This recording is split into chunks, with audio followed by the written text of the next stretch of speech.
Ako talaga'y pinapahirapan yung mga followers ka mo, ha? Wishing well. Wishing well. Yeah, sino nakaranas ito? Sino nakaranas nito? By the way, ga, managhambal ga, nga ako no, hindi naton itagalog ga, kaya hindi ko no sila kaintindi. Nga ako no gahaw. Problema na ninyo. Problema na ninyo. Hindi Bakit naman kami magtatagalog? Hindi naman kami Tagalog. Ayan po kasi ang problema. Pag nagtatagalog kasi kami, Lumalabas yung aming. lumalabas yung aming pagkamalambing. Tapos, hindi nyo na kailangan magtanong kung taga saan kami. Marunong naman kami magtagalog. Marunong naman kami magtagalog. Ang malalaman nyo talaga kung saan kami nanggaling pag nagtagalog kami. Kaya, mas mabuti pa, hindi na lang kami magtagalog. Uy, Mas mabuti pa na hindi na lang kami magtagalog. Okay na ba to ang ako nga Tagalog to? Naintindihan mo na ba to? ano niya? Ano na? Pao! Baligya ka tangka. Grabe si Paolo. Di mo na daon, Pao. Ganun yung gagawin natin lahat, mga idol. Yun po ang rason bakit hindi kami nagtatagalog, idol, pag nagbablog kami. Kasi po ay talaga pong mahahalata. Nahahalata po kasi na kami ay mga Ilonggo. Hindi po kasi kami marunong magtuno ng Tagalog.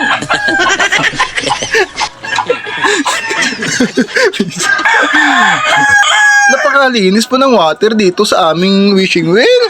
Ay, ang bot Kadto ka mo di bala ka, mabuta mo di sa limahon ho. Sa ate na wishing well ah. Wishing well. Ikaw dahil sa Hindi ko. Basta sautin mo pa ako ng wishing well. Ay, abaw mahihiya ako niyan sa social media. Ganito kasi yun guys. Bago siya nakapag sandok ng tubig dito sa aming wishing well, nagtapon muna siya ng 10 pirasong coins. Kaya dapat 10 balde lang din ng timba ang kailangan niyang hakutin dyan. Pag yung cellphone mo nahulog sa wishing well, ay, Oo.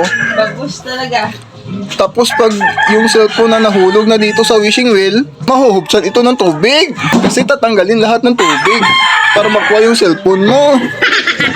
Tama na ang pagtatagalog. Tulungan mo na ako dito. Pag ako nairita talaga sa iyo. Naiintindihan mo na ba ang sinasabi namin? Ito talaga yung pinakamalaking rason kung bakit hindi talaga kami magtatagalog. Napakahirap talaga magtagalog, lalo na ikaw pag Ilonggo ikaw. Ay, ambot Mayawan talaga ikaw mapanumdum kung ano imo ihambal. Pati ako kasi hindi ko na naintindihan ang sinasabi ko. Hindi kasi ako nag-aaral ng Tagalog sa una. Ang inaaral ko lang kasi sa una is Cebuano. Buwan na ba? Inaaral mo ba? Ay, Hindi naman ah. hindi pala inaaral ang Cebuano. Natutunan ko lang kasi noon nung bata pa ako mag-Cebuano. Yung Tagalog kasi hindi ko naaaral yun. Yan yung mahirap, kaya nahihirapan ako Matulog ka kasi lola. nahihirapan ako magsalita ng Tagalog. Din si Lola. La! Nasaan ka na? Nasaan ka na? Where are you now? Ang Lola ho, na nasobrahan sa kapisan ho. Ayan ha, naiintindihan nyo na ang sinasabi ko. Sabi ko sa iyo, inyo nahihirapan ako magsalita ng Tagalog. Hindi kasi ako nakakaintindi talaga ng Tagalog nakaintindi. Ano kanina? Nakapagsalita pala ng Tagalog. Mahirap talaga magsalita ng Tagalog pag ikaw ay Ilonggo. Gusto nyo na marami pang takway Alam nyo kung anong takway? Ay yung ugat bala ng gabi nga ginahimo tas ang gulay damo-damo kami sa takway gusto nyo man manakway? Kadto na mo di, may bayad di siya galing may ara man diri Tagalog no.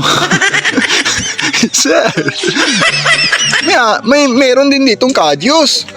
Kilala nyo ba kung ano yung kadyos? Ang kadyos ba lang may ara man sa ano na ano ni siya nga klase nga insekto May kadyos kag may ara at meron pa insekto. Ang insekto na bala nga baho-baho na bala matapik sa panit mo. Meron din sitaw Ay, kabisit man ang aking obra man. Ako'y nahihirapan na magsalita. Lola, okay ka landa? Ibibinta pala yan ng Lula. Bibili yan daw ng pamintinans yan.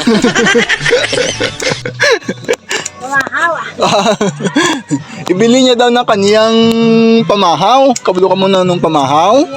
Merinda, yan. Ako talaga'y pinapahirapan yung mga followers ka mo, ha? Video.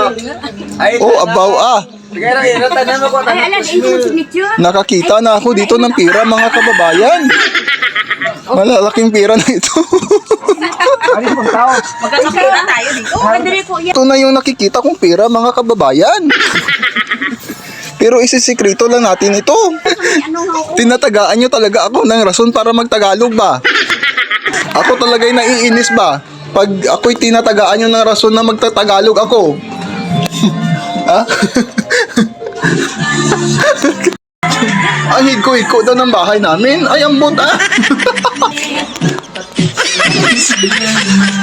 Daw ako lang yan nalingaw sa amon nga obraan. Oh, ako ay na full storage na. So, dito na lang taas ta. Wala nga Si lang, Yoga. wala ka.